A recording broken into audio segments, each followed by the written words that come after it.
يا أيها الذين آمنوا ادخلوا في السلم كافة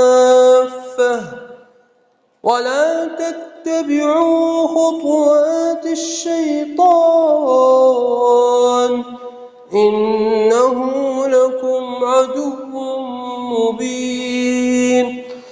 بسم الله الرحمن الرحيم. الحمد لله رب العالمين، الصلاة والسلام على رسول الله وعلى آله وصحبه. أما بعد، موضوع التسامح والعيش السلمي. السؤال الأول في حل المناقشة: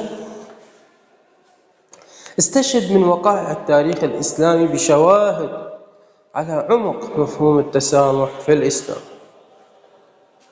الجواب: قد ضرب رسول الله صلى الله عليه وآله وسلم المثل الأعلى في مسامحة أعدائه الذين حاربوا دعوته وأخرجوه من بلده وآذوه وحاولوا قتله عندما نصره الله عليهم يوم فتح مكة.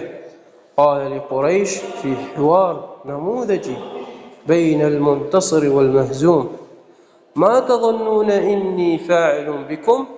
قالوا خيرا، أخ كريم وابن أخ كريم. فقال صلى الله عليه وسلم: أقول لكم كما قال أخي يوسف لإخوته: لا تثريب عليكم اليوم يغفر الله لكم، اذهبوا فأنتم الطلقاء. قال تعالى: يا أيها الذين آمنوا ادخلوا في السلم كافة ولا تتبعوا خطوات الشيطان إنه لكم عدو مبين.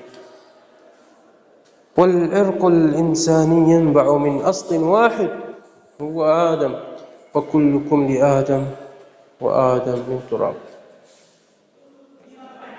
السؤال الثاني: كيف تثبت الحاجة إلى التعايش والتسامح؟ الجواب: دعا الإسلام إلى التسامح لأنه خلق إنساني أصيل يحفظ تماسك الأوطان والمجتمعات، ينشر الأمن والطمأنينة فيها، فيرفع الحرج في العلاقات بين الناس، ويجعل الإنسان يترفع عن الكره والبغضاء وروح الثأر والانتقام. السؤال الثالث: ما الآثار التي يخلفها العنف والتطرف؟ الجواب: تشويه صورة الإسلام وصورة المسلمين، وإظهاره بوصفه دين إرهاب وقتل واستباحة للحرمات، فقتلوا واغتصبوا وانتهكوا الأعراض حتى أصبح غير المسلمين ينظرون لكل مسلم بأنه إرهابي متخلف وقاتل. ثانيا: استباحة الحرمات وانتشار العنف والقتل والدمار وهدم المؤسسات والمقدسات. ثالثا: فقدان الأمن والطمأنينة وتهجير الأسر الآمنة وانهيار المجتمعات واستباحة الأوطان.